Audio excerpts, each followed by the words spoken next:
Hi friends, அஸ்லாம் வலைக்கம். இன்றைக்கி ஸ்கூல் லஞ்ச் பாக்ஸ்க்கு ஃப்ரைட் ரைஸ் தான் செஞ்சுருந்தேன். என்றைக்கெலாம் ஃப்ரைட் ரைஸோ அன்றைக்கி டிஃபனுக்குமே அதான் இருக்கும். ஏன்னா கொஞ்சம் ரைஸில் பண்ணாலுமே கடாய் ஃபுல்லாக வந்துடும். அதனால் அதே டிஃபனுக்குமே வச்சுக்கிறது. எனக்கு டிஃபன் செய்கிற வேலையும் மிச்சம். காலிஃப்ளவர் ஃப்ரைட் ரைஸ் தான் செய்ய போகிறேன். ரைஸை விட வெஜிடபிள் அதிகமாக இருக்க மாதிரி பார்த்துப்பேன். ஏன்னா என் பையன் வெஜிடபிள்ஸை கூட்டோ பொரியலோ செஞ்சு கொடுத்தா சாப்பிட மாட்டான். இந்த மாதிரி ஃப்ரைட் ரைஸ் நூடுல்ஸில் இன்க்ளூட் பண்ணாதான் உண்டு.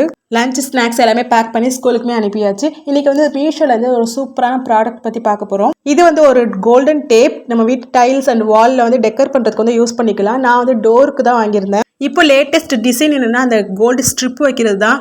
டோர்ஸ் ஆகட்டும், வால் டைல் ஆகட்டும், எல்லாத்துக்குமே. பட் நம்ம டோர் செலக்ட் பண்ணும்போது எனக்கு வேறு ஆப்ஷன் இல்லை. அங்கே உள்ளதான் ஏதாவது செலக்ட் பண்ணி ஆகணும். நான் மதுரை எக்ஸ்போவில் பார்த்துருக்கேன், மற்ற வீடியோஸ்லாம் பார்த்துருக்கேன். அந்த டோரில் வந்து கோல்டன் ஸ்ட்ரிப் கொடுத்துருப்பாங்க, சூப்பராக இருக்கும். எனக்கு சாட்டிஸ்ஃபேக்ஷன் இல்லாமல் இருந்தது. அதுக்கப்புறம் தான் மீஷோவில் இந்த கோல்டன் டேப் பார்த்து ஆர்டர் பண்ணேன். சூப்பராக இருந்தது. நான் பிஃபோர் ஆஃப்டர் பிக் காமிக்கிறேன் பாருங்கள். எப்படி இருந்ததுங்கிறத கமெண்ட்ஸை சொல்லுங்கள்.